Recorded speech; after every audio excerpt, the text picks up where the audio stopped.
Yeah, I mean, you hear all the things that are said about him. I know from just experience playing him how great a player he is. I don't have to be told by anybody. I know exactly from experience how good he is. So the same type of preparation this time around, having 2 weeks to watch him and prepare for him and make sure we're ready to win. Thanks, Fred. Hey, Fred.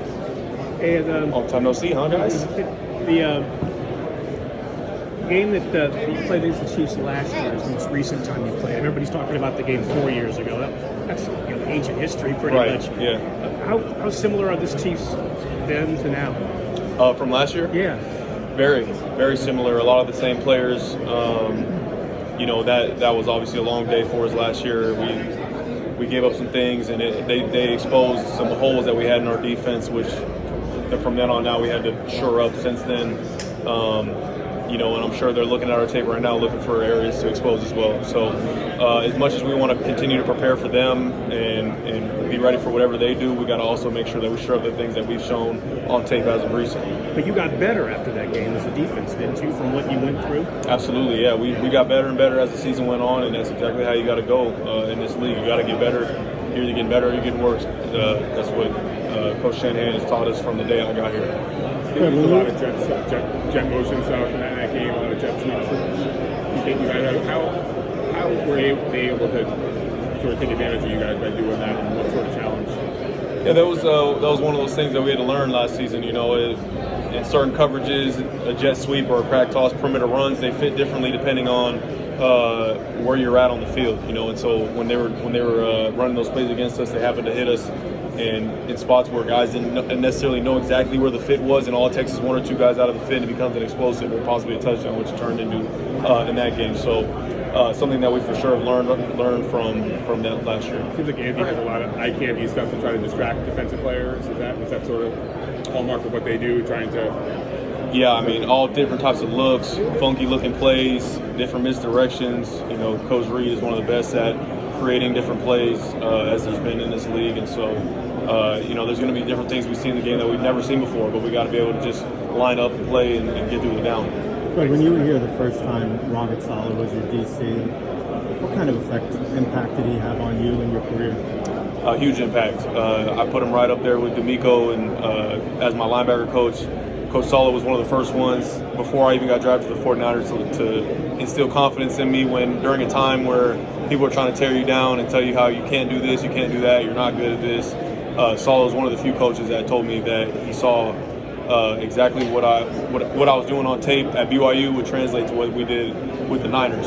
And that gave me all the confidence in the world, and to be drafted by the 49ers then was an amazing opportunity. And then he obviously kept the confidence in me as a young rookie, battling through mistakes and trying to learn a new position, and still had all the confidence in the world in me, and so I'm forever indebted to him. He saw you as a linebacker, right? You were hybrid more, so he was the one who thought you should make that change, and it's obviously worked out pretty well. Yeah, I guess he saw something in my tape from BYU that allowed him to have that confidence in me transferring over to playing off the ball backer and giving calls and things of that sort. And it was a grind in the beginning, and it's still a grind to this day, a different type of grind. But really grateful for him. What do you think about him right now? Because he's going through things, he's under pressure, everything like that. Do you talk to him, and do you feel for him right now? Yeah, I mean, we've exchanged text messages over the years since he left, and I've been watching from afar. I wish him nothing but success. I know they have been going through a little bit of a rough patch. They made a big move getting Aaron last season, and we're expecting a really big season with him at the helm, and then he gets injured in the first game. And so when you don't have that piece on your team, it's hard to win. So I'm really hopeful for him to have success, and I'm always wishing him the best. Fred, when you Las Vegas, this is locally. Did you receive any special indications regarding gambling with all the teams? Gambling? Yeah. There's absolutely no gambling while you're on a team trip. Does the NFL give you any special indication about this? They make it an emphasis to let you know that you're not allowed to gamble. Being in Vegas, is it like a special that nobody has won here? That relieves a little bit of pressure. Estar en Las Vegas reduce un poco la presión de que nadie ha ganado todavía. Yeah, I mean, it's a special opportunity to be able to play the first Super Bowl in Las Vegas. You know, it's a game at the end of the day. You got to play 3 hours of the best football you can to make sure you come out victorious. Watching Patrick Mahomes and Travis Kelce, they obviously have an incredible connection. You've watched them for several years now. Are they at like one of the peaks in their chemistry together? Yeah, I think with time it just continues to get better and better. You know, the more time you spend with somebody, the more you get to learn them and know them, and there's just that like telepathic, that connection that you have with somebody, you know, similar to, you know, me and Dre playing, you know, side by side with each other. Like, I know where he's going to be at without even having to talk to him or look at him, you know. And so they kind of have that same connection, and it is difficult because you think you have him covered up and he's going to just find space, and Patrick knows that, and they just, you know, they kind of play off of each other, so it's going to be a challenge all day on Sunday. Do you feel like his game's gotten even better, Patrick, since you've been playing against him? Yeah, of course, and you know, there's ebbs and flows throughout a season. You know, people are probably thinking like, oh, why isn't he up for the MVP this season like he has been in the past? And it's, you know, there's different challenges that come up in a season. You know, he's missing some of the playmakers that he's had in the past, and lost their offensive coordinator to the Washington, and they had to try to find their balance of how they were going to run the offense and be successful, and they found that exactly when they needed to, and have been playing the best ball that they've been playing in the playoffs. I know you talked about, just one more, I know you just talked about how your mental approach in 2019 is different than it is now. Do you feel that sense with the other guys that you were with in that 2019 game?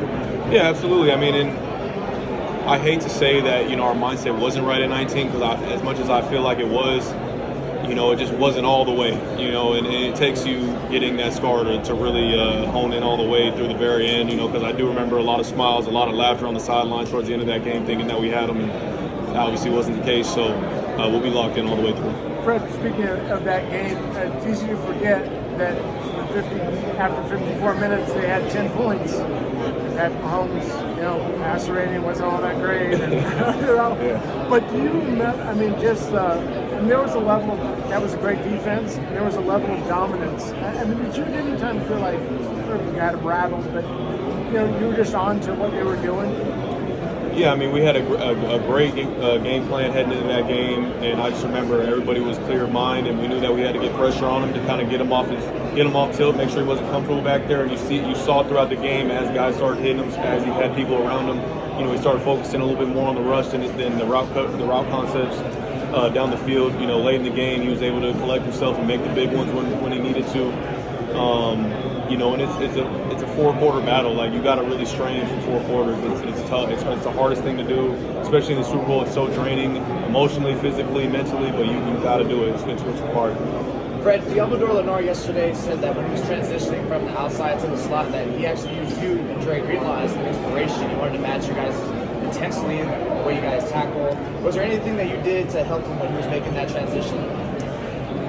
You know, first of all, let me just say that Demo is one of the best football players on our team and in this league. You know, I don't think he gets half the respect that he deserves.